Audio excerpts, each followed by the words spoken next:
All right, welcome back to the Great Retirement Debate. Ed, good to be with you in person. Yep, right here. All right, Ed, so what's on tap for today? Well, there's been a trend lately with people living longer and working for a much longer time. We're talking about the still working exception. Is it still a viable option? Should people use it or not? All right, so today's topic, should I use the still working exception? So before we get into whether someone should or shouldn't, let's just go over, for those who aren't aware, what is the still working exception, Ed? Well, it all comes down to delaying RMDs. RMDs, required minimum distributions, they start at age 73 now after Secure 2.0 in IRAs and in 401ks and company plans. But if you're still working for a company plan, let's say you're 75 and more people are working into their late 70s, 80s, it's a new trend now. You can delay if the company allows it, most do. You can delay, in other words, put off taking RMDs until you actually retire, but only from that company's plan. We see a lot of mistakes there where people say, well, I did the still working exception. That means I don't have to take RMDs from my IRA or my old 401k, and that's not true. All right, so basically, the government says you have to take money out of your retirement account, but if you're still working, you're able to sort of avoid that for the time being for the company that you're still working for until you retire. Is that right? Right. All right. So a lot of nuance here. First off, Ed, still working. Am I 40 hours a week? Am I 20 hours a week? Am I, full-time, part-time? What is still working? Whenever somebody asks me, that's a common question. We get at all our programs. Well, that's why we're asking it here. Yeah. Whenever somebody asks me that, I said, that's a great question. It's so great. Nobody ever came up with an answer for it because still working, is not defined anywhere in the tax code. So in essence, I guess you could show up for a couple of hours 1 year and you're still working. So really, as long as the company considers you working and an employee as of the end of the year, you're still working. And that might actually give rise to, when we talk about should you use this or should you not, someone potentially might be able to intentionally have a really part-time job just to help them use the strategy. Is that fair? Yeah, but that gets into should they use the strategy? Mm-hmm. Should they delay or put off or defer taking RMDs? Look, nobody likes RMDs. Everybody likes when the government pushes the age back. We went from 70 and a half and then 72 and now 73. And wait for Secure Act 75. We'll have RMDs beginning at 152. Right, so people think that's great. All right, so let's take it one step further. What if the RMD age went to age 80 or 90? At some point, this money has to come out. I don't know if it's that good of an idea to keep pushing off a tax bill that's ever growing. That's fair. And that's going to be our discussion for today. But before we get there, so some other rules surrounding the still working exception. So we already talked about a few of them. One, you actually, not surprisingly, the still working exception, you have to be still working, right? You only applies to the plan of the company that you're still working for. Right. And what about, some other restrictions around this? For instance, Ed, owners of a business, right? Like you say, well, I'm still working. I own my business. I'm going to die at my desk. Well, those individuals would not be eligible for this, right? Right. There's a 5% test. If you own more than 5% of the company, it doesn't apply to you. You can't take advantage of that. So if you're a typical employee, you don't own 5% probably of IBM or Google. So that's not going to apply to you. But if you're self-employed, you probably own 100% or 80% or something like that. Then you wouldn't qualify. It's meant for employees of bigger companies. Yeah, and the last nuance there is like that test, that 5% test, right, is not a kind of an ongoing it's not like we look at when you're 75, we check, and when you're 76, we check again. It's in the year that you would start required minimum distributions, we take a snapshot and see how much of the company you own. Yeah. And so if you're, let's say, 75 and you then decide to sell your company, but you stay on in a consulting capacity as an employee for another 3 or 4 years, you may own none of it. But because you owned that company entirely at 75, you're always a 5% owner and you never get to use this exception, right? But it could work the other way too. So explain. Well, if you pass that test, let's say you weren't a 5% owner at that time, you're just a regular employee, then even if your percentage you own more later for some reason, you still qualify. All right, so we got the still working exception, the basic rules down. again, just recapping, you have to still be working. You can't be a 5% owner in the year that you would start required minimum distributions, and it only applies to the plan of the company you're working for. So let's go into the question for today, which is, should I use the still working exception? Ed, what are your thoughts? You sort of alluded to the fact that pushing off RMDs and using the still working exception might actually create a bigger problem down the road. Yeah, when I look at taxes, I look at taxes over a lifetime and even the beneficiary's lifetime, and that all changed with the Secure Act. So you have an ending window for most beneficiaries of 10 years after death. Yep. So the longer you put it off, the more income is going to be pushed into a shorter window. So the taxes over your lifetime, including your beneficiaries, could go through the roof.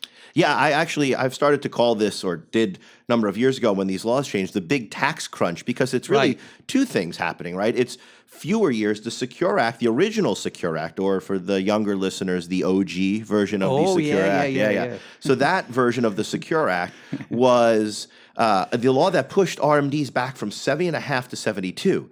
Then Secure Act 2.0 changed that to 73 for some, and then 75 for those born in 1960 or later. So we have fewer years of forced distributions during life.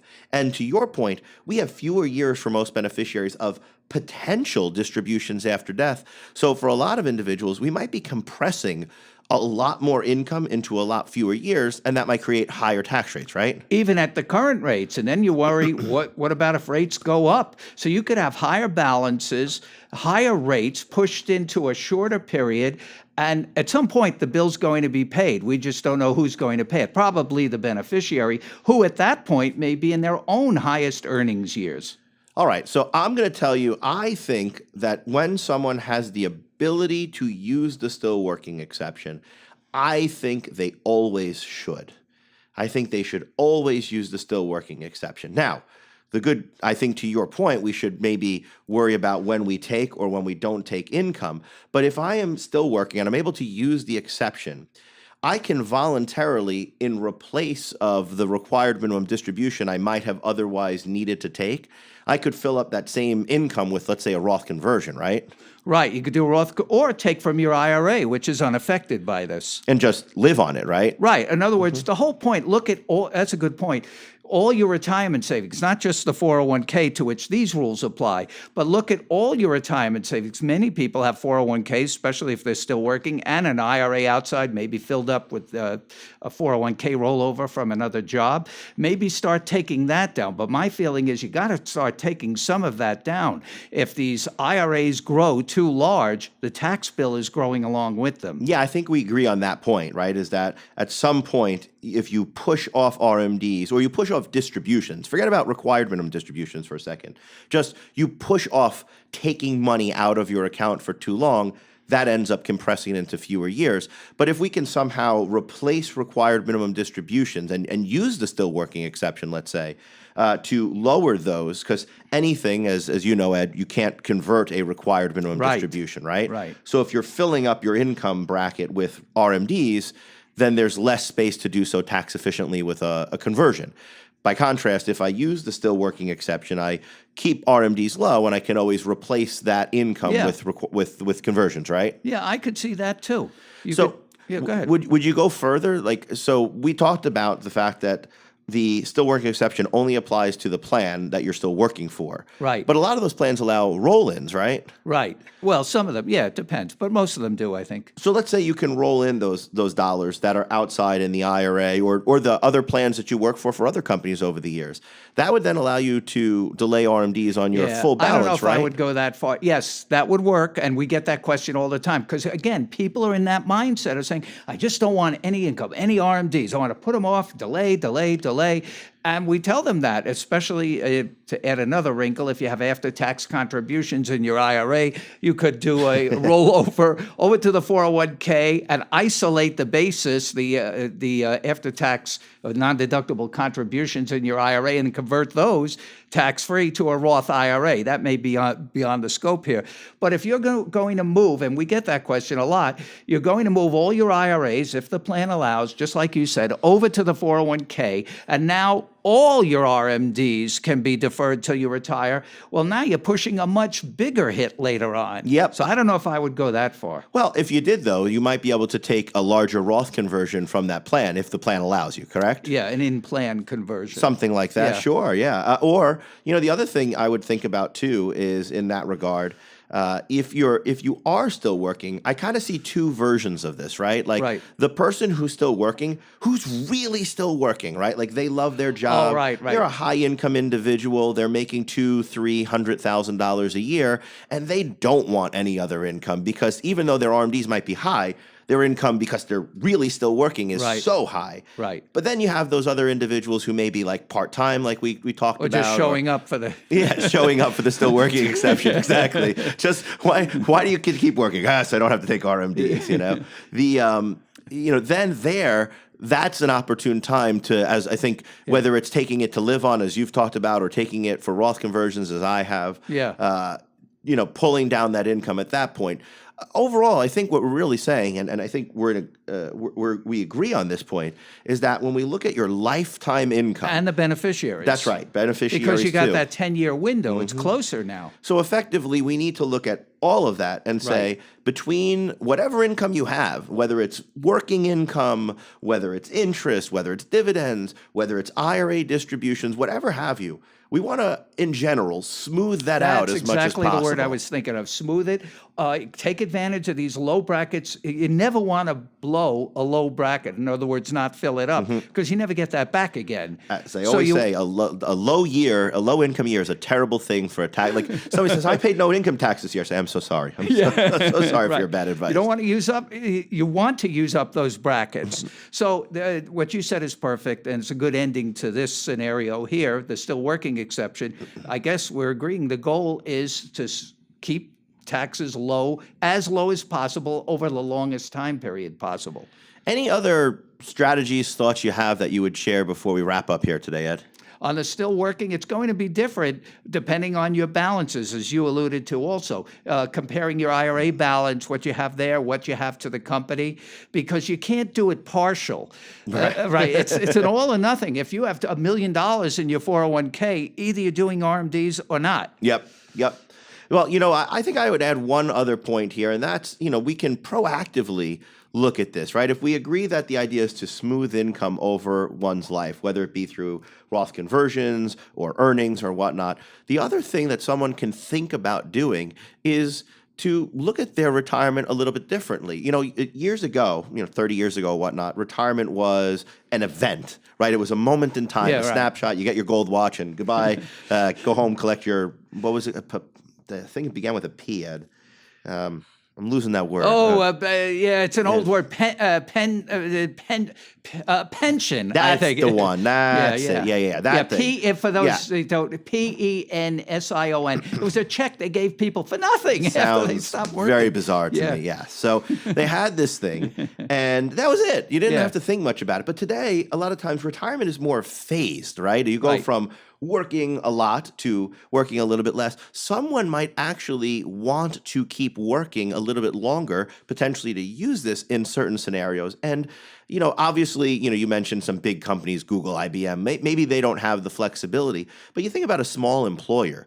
You might be able to go to a small employer and say, hey, I've worked here for 30 years. I've got a lot of intellectual capital. I'm not willing to work 40 hours a week. I'm not even working 20 hours a week, but I'll come in every other Friday and I'll sit down with you and the employees here and help you with your hardest problems. You can pay me some nominal amount. I get to have a lot of fun coming into the office and seeing my friends, right? Which, in retirement, that's one of the things people need, right? Is the continued enjoyment. And then on top of it, you just consider me an employee. So after all of this, I don't have to take RMDs and I can instead fill up my income with Roth conversions or anything else. There are some proactive approaches that people might be able to think about. Oh, yeah. That goes back to, they say, showing up for the still working exception. That's it. Hey, listen, it's a nice, if you're the employer, that's a nice way to pay someone, right? Yeah, nice benefit. Who thought? Yeah, That's Wouldn't it. have When you thought talk of it. about employee benefits, there's one to talk about. Well, Ed, a good discussion today. A lot of meat here. An interesting topic. Should I use this? And I think the key point that we need to get across, and again, we agreed on it, is at the end of the day, having low income in a specific year is not necessarily a good Right. thing. Your goal should be to create the lowest lifetime tax bill and not the lowest tax bill in any one year. Exactly right. Always pay taxes at the lowest rates. All right. That wraps up today's episode of the Great Retirement Debate. Ed, we'll see everybody again real soon. That's right.